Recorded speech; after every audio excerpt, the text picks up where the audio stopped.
பாக்குறீங்களா இவ்வளவு கேவலமா இருக்குன்றது தெரியாது. வாங்காம வர வேண்டியதுதானே. பேப்பர் எடுங்க.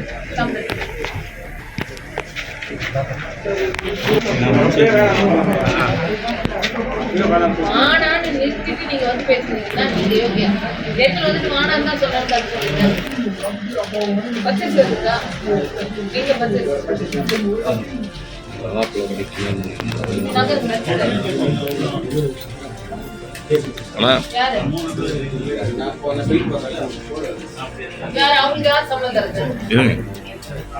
நியாய விலை கடையில வழங்கப்பட்ட துவரம்பருப்பு தரமற்ற முறையில இருக்குது, இதை எதுக்கு பொதுமக்களுக்கு விநியோகம் செய்யறீங்க அப்படின்னு மாவட்ட ஆட்சியர் ஆய்வு செஞ்சு விற்பனையாளர்கிட்ட இந்த மாதிரியான கேள்வி எழுப்பியிருக்காங்க. இதனால நியாய விலை கடையில பரபரப்பு சூழல் ஏற்பட்டிருந்திருக்கு. என்ன நடந்தது விரிவா இந்த வீடியோல பார்க்கலாம்.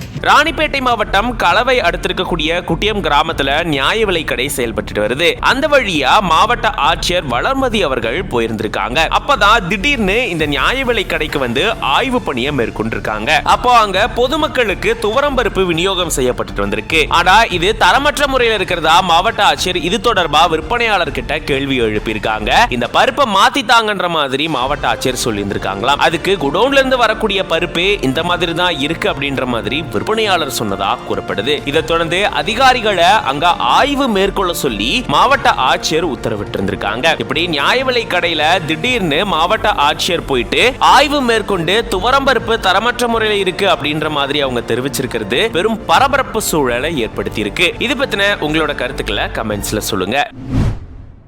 1600 கோடி ரூபாய் மதிப்பு இருக்கக்கூடிய லீ ராயல் மெரிடியன் ஹோட்டலை வெறும் 423 கோடி ரூபாய்க்கு வாங்குறாங்க அப்படின்னு சொல்லி இது சம்பந்தமா அந்த ஹோட்டல் நிறுவனத்தினுடைய உரிமையாளர் தொடர்ந்த வழக்குல இந்த ஹோட்டல் அந்த உரிமையாளருக்கே சொந்தம் அப்படின்னு தீர்ப்பு வழங்கப்பட்டிருக்கு. தேசிய கம்பெனிகள் தீர்ப்பாயம் இப்படி ஒரு தீர்ப்பு வழங்கியிருக்கு. வாங்க இதை பத்தி விரிவா இந்த வீடியோல பார்க்கலாம். சென்னை மற்றும் கோயம்புத்தூர்ல இருக்கக்கூடிய பிரபலமான ஸ்டார் ஹோட்டல் தான் லீ ராயல் மெரிடியன் அப்படின்ற இந்த ஹோட்டல். குறிப்பா சென்னையில இது ரொம்பவே பிரபலம். பெரிய பெரிய விஐபிகள் இந்த ஹோட்டலுக்கு போறது வழக்கமா இருக்கு. குறிப்பா நிறைய திரைப்படங்கள்ல கூட இந்த ஹோட்டலை நம்ம பார்த்திருக்க முடியும். இந்த சூழல்ல தான் சமீபத்துல இந்த ஹோட்டல் நிறுவனம் சுற்றுலா கழகத்துக்கு செலுத்த வேண்டிய டிராவல் டாக்ஸ் ஆன 18 கோடி ரூபாயை இவங்க செலுத்தல அப்படின்னு சொல்லி நீதிமன்றத்துல வழக்கு தொடர்ந்தாங்க.